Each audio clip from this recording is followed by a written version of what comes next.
Saint Anne, Mother of the Blessed Virgin Mary, Year 12, Nazareth. The Hebrew word Anne signifies gracious. Saint Joachim and Saint Anne, the parents of the Blessed Virgin Mary, are justly honored in the Church, and their virtue is highly extolled by Saint John Damascene. The Emperor Justinian I built a church at Constantinople in honor of Saint Anne, about the year 550. Codinus mentions another built by Justinian II, in 705. Her body was brought from Palestine to Constantinople in 710, whence some portions of her relics have been dispersed in the West. Father Cooper the Bellundist has collected a great number of miracles wrought through her intercession. God has been pleased by sensible effects to testify how much he is honored by the devotion of the faithful to this saint, who was the great model of virtue to all engaged in the married state, and charged with the education of children. It was a sublime dignity and a great honor for this saint to give to a lost world the advocate of mercy, and to be parent of the Mother of God.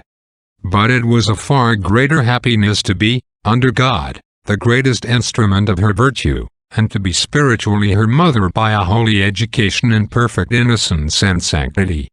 Saint Anne being herself a vessel of grace, not by name only, but by the possession of that rich treasure, was chosen by God to form his most beloved spouse to perfect virtue.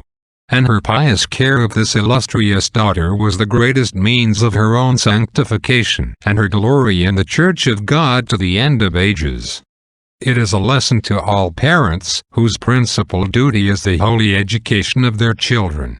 By this they glorify their Creator, perpetuate his honor on earth to future ages, and sanctify their own souls.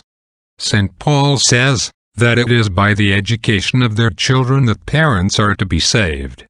Nor will he allow anyone who has had children ever to be admitted to serve the altar, whose sons do not, by their holy conduct, give proofs of a virtuous education. Nevertheless, we see parents solicitous about the corporal qualifications of their children, and earnest to procure them an establishment in the world, yet supinely careless in purchasing them virtue, in which alone their true happiness consists. This reflection drew tears from Crates, a heathen philosopher, who desired to mount on the highest place in his city and cry out with all his strength, "Citizens, what is it you think of?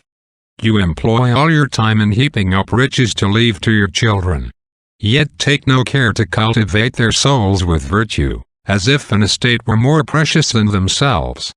Oremus. O God, who was pleased to endow Blessed Anne with such grace that she was found worthy to be the mother of her who brought forth thine only begotten Son, grant, in thy mercy, that we who keep her festival may be aided by her intercession with thee. Per eundem Dominum nostrum Iesum Christum filiam tuum, qui tecum vivit et regnat, in imitate Spiritus Sanctae Deus, per omnia saecula saecularum. Amen. Benedicat vos omnipotens Deus, Pater, et Filius, et Spiritus Sanctus. Amen.